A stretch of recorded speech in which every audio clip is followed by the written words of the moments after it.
Halo Sobat Pangan, seperti halnya seorang koki yang mahir memasak di dapur, mengerjakan penelitian atau praktikum di laboratorium membutuhkan keterampilan. Bagi kamu yang saat ini sedang menyandang status sebagai mahasiswa eksakta, seperti halnya kimia, gizi, teknologi pangan, farmasi atau lainnya, setidaknya kamu sudah pernah berlatih keterampilan-keterampilan dasar bekerja di laboratorium, bukan? Baik itu menggunakan alat-alat gelas kimia, melaksanakan prosedur kerja dan menganalisis data. Keterampilan-keterampilan tersebut sebagai bekal kamu dalam melaksanakan penelitian tugas akhir nantinya. Namun, ada beberapa hal lain yang harus kamu persiapkan agar penelitianmu dapat berjalan dengan lancar. Nah, bagi kamu yang saat ini sedang atau akan melaksanakan penelitian tugas akhir di laboratorium, berikut tips yang ingin saya bagikan agar penelitian tersebut bisa berjalan dengan baik serta selesai tepat pada waktunya. Berikut tips untuk Sobat Pangan menyelesaikan penelitian tugas akhir di laboratorium. Daripada penasaran, yuk simak video ini.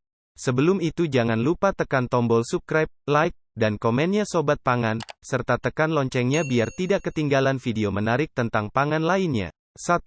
Sediakan logbook atau buku catatan penelitian. Sebagai mahasiswa yang sedang meneliti, buku catatan penelitian atau yang biasa disebut dengan logbook penelitian ini sangat penting untuk mencatat semua proses berjalannya penelitian. Dalam buku tersebut terdapat beberapa hal yang harus dicantumkan. Pertama, kamu bisa membuat waktu perencanaan kegiatan penelitian seperti contoh tabel 1 berikut ini. Dengan memiliki waktu perencanaan penelitian, kamu dapat mengetahui target apa saja yang akan kamu selesaikan selama waktu yang telah ditentukan. Meski waktu perencanaan tersebut dapat berubah sewaktu-waktu karena keadaan lapangan, misalnya, setidaknya kamu sudah berusaha membuat jadwal awal perencanaan penelitian itu agar dapat menyelesaikannya tepat waktu. Kedua, kamu bisa membuat jadwal terperinci dan catatan kegiatan setiap kali mengerjakan penelitian, mulai dari waktu, apa saja kegiatan yang dilakukan dan bagaimana hasil yang diperoleh yang kemudian dikemas seperti contoh tabel 2 berikut.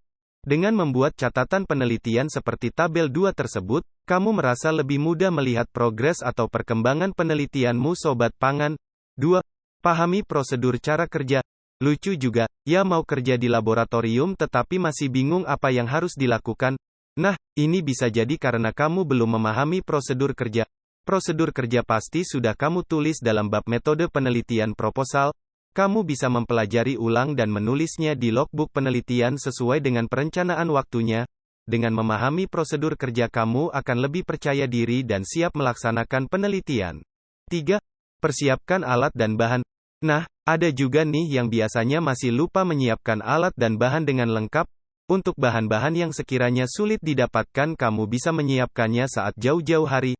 Hal ini untuk menghindari molornya waktu pengerjaan yang nanti bisa berdampak pada waktu penelitianmu yang semakin lama. Waktu kelulusan juga bisa diakibatkan oleh kita yang mengabaikan hal-hal sederhana seperti persiapan bahan atau sampel tersebut. 4. Fokus. Fokus di sini adalah kamu bisa bekerja dan beristirahat pada waktunya. Jangan melarutkan sampel sambil bergosip sehingga menyebabkan kamu kebablasan menanda bataskan larutan, misalnya, atau menimbang sampel padatan sambil bermain gadget sehingga menyebabkan kamu salah dalam menakar massa sampelnya. Jika demikian, kamu harus mengulanginya kembali, bukan? Makin lama, deh selesainya. 5. Menggunakan alat pelindung diri yang tepat. Poin ini bersifat wajib. Kamu pasti sudah memahami peraturan ini sejak berkenalan dengan laboratorium. Setidaknya kamu menggunakan jas lab dan sepatu tertutup saat bekerja di laboratorium. 6. Atur waktu dengan baik. Katanya, waktu adalah uang. Bedanya ia tidak bisa dipinjam karena tidak bisa dikembalikan lagi. Jika prosedur kerjamu membutuhkan waktu yang cukup lama di laboratorium, kamu bisa mengaturnya agar tidak sampai lembur terlalu malam. Jika kamu harus memanaskan ekstrak A selama 8 jam, maka kamu setidaknya sudah berangkat ke kampus pukul 7 pagi sehingga bisa pulang di sore hari. Kamu lebih baik memulai pekerjaan di pagi hari agar siang atau sore kamu sudah bisa melakukan aktivitas lain atau beristirahat. Hal ini agar kamu juga bisa menjaga kondisi badanmu tetap fit selama melaksanakan penelitian. Nah, jika kamu tidak terbiasa bangun terlalu pagi, maka kamu harus berlatih untuk membiasakan diri. Jika masih saja belum bisa, maka harus dipaksakan perlahan-perlahan. Oke Sobat Pangan. 7. Kerja cerdas. Katanya, sih kurang efektif juga jika kamu rajin bekerja di laboratorium tetapi kurang cerdas.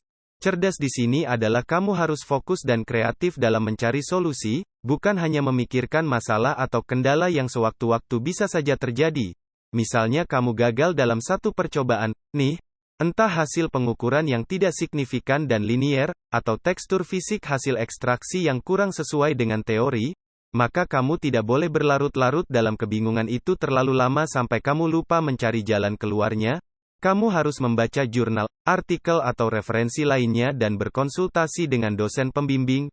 Berkomunikasilah dengan dosenmu sejelas mungkin agar kamu mendapatkan saran yang tepat. Jangan malu untuk bertanya kepada senior atau kakak tingkat yang mungkin mempunyai bidang riset yang sama dan berdiskusi bersama mereka. Selain itu, pelajari dan koreksi kembali tentang prosedur yang telah kamu lakukan, hal apa saja yang sekiranya menjadi pemicu hasil pengukuran atau percobaan yang kurang baik. Tidak ada penelitian yang dilakukan dengan semudah membacanya di prosedur karena hasil yang diperoleh juga bergantung pada apa yang kamu lakukan dan bagaimana keadaan di lapangan. Kesalahan acak, kesalahan sistem, ataupun kendala lainnya bisa saja kamu hadapi sehingga kamu harus selalu siap mencari solusi.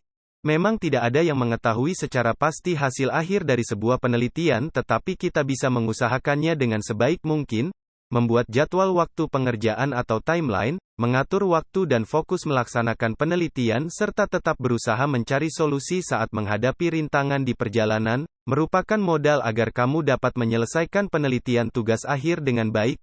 Nah, itulah beberapa tips melaksanakan riset di laboratorium dengan lancar versi admin seputar pangan. Ya, oh, iya.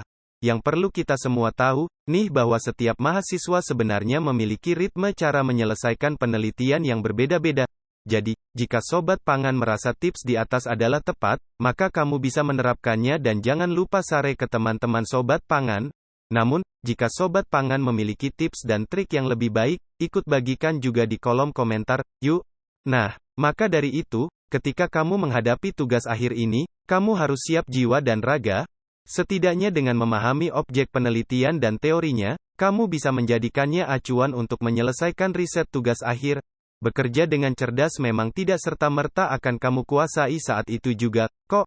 Perlahan-lahan kamu akan terbiasa dalam memecahkan masalah tentunya dengan banyak memperkaya literatur dan berusaha untuk menganalogikannya dengan objek yang menjadi fokus penelitianmu. Untuk yang lagi meneliti atau lagi turun ke laboratorium, selamat dan semangatnya bagi Sobat Pangan.